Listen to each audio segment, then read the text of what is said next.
Cô này à? Cô này. Cô này. Cô này.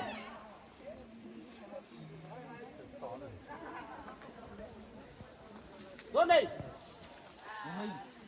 Ủa. Yang này.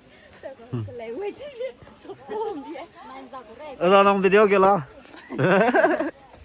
Dâm bà tập cái đi. Này là. One auntie is coming here. Aray, lemang time em như mình là đây.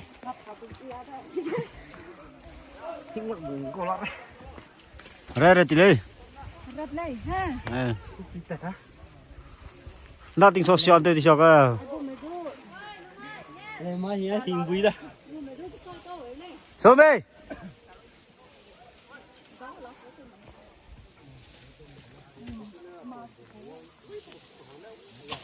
Hey.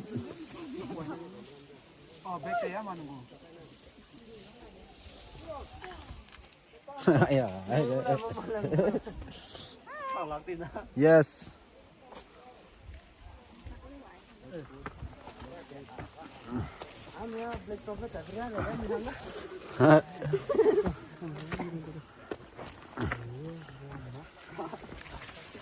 Ai gam mong mà.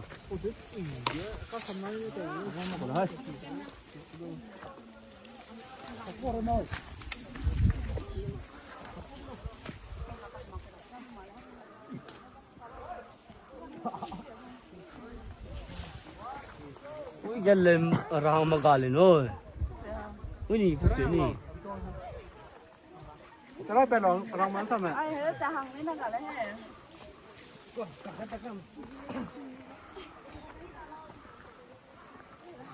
Mama video tới đâu rồi? Quay quên tệ.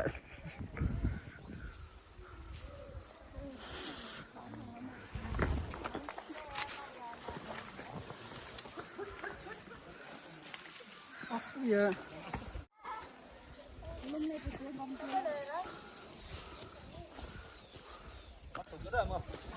Ai cầm chụp cái? Dạ.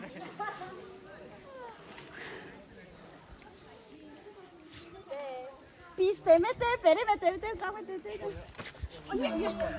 Có video này video. Yeah.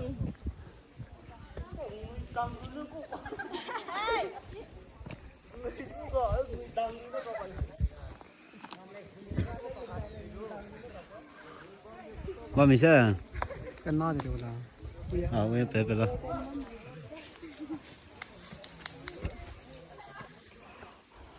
Yo. Nong pia Việt. Nervous. Terasa. Đôi tụt cái đó mà.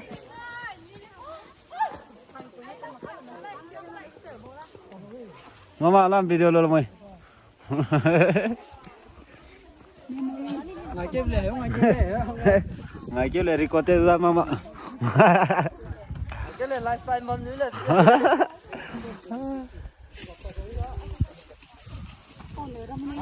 Anh chặt vào mà còn nữa ai không chặt gần. Hàng đấy. Quay nó hàng đấy mà. Từ mà. Anh chặt vào nữa đi. Năng tết chi lệ.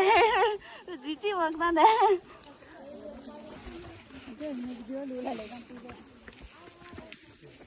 Chào kami.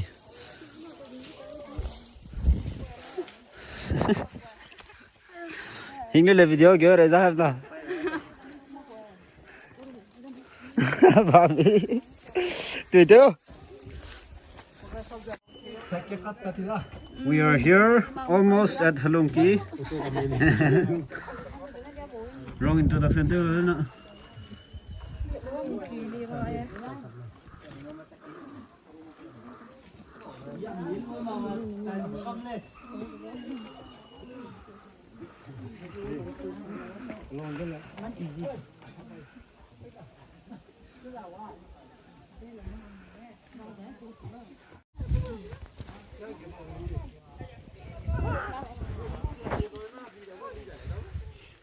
Yêu lideran nên cái đó. Em đi pin nào rồi?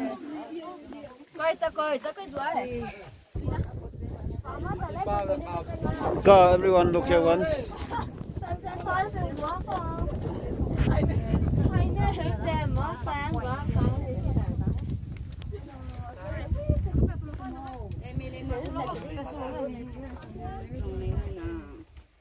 Gồm bà tệ là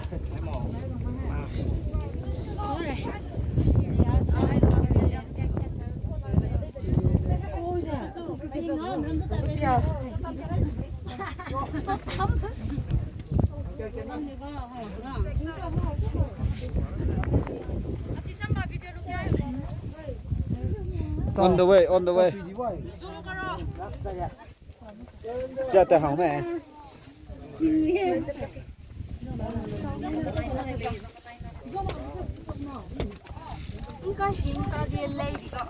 Human being.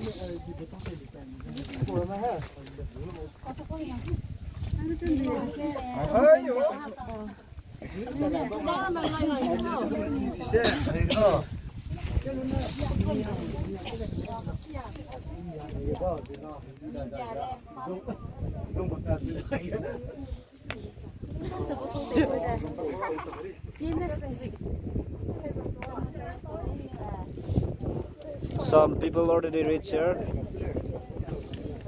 Yes.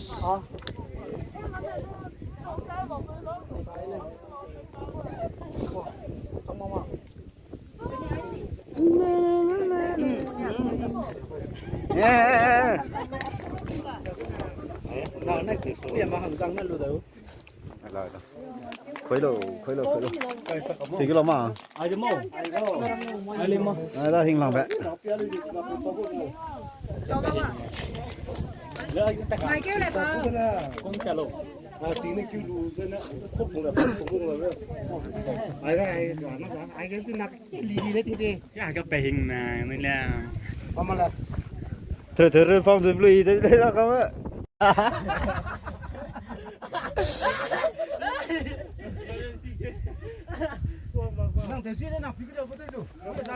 This is the most scary place to cross. Very danger. If we slip and fall off, gone.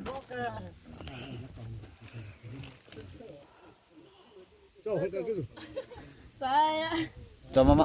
Đi này này mi cứ đi này cậu cả. Cho.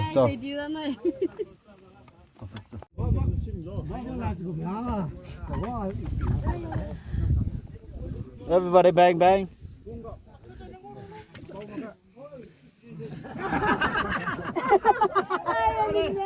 Con này tôm về con này. Tulop.